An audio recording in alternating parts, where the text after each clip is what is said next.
Hello, gentlefolk and furry overlords. Today we are going to start making Christmas gifts.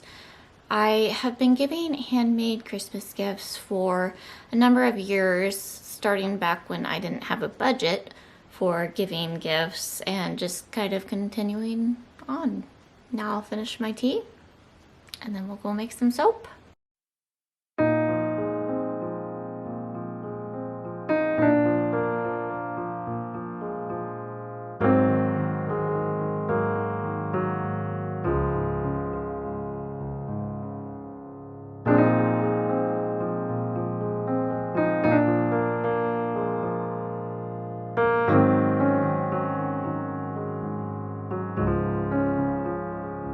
Okay, we're gonna set these oils aside and it's time to have some fun with lye.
hope that gives you some ideas for things that you can make to give this holiday season. So go forth and make some things. Shoo!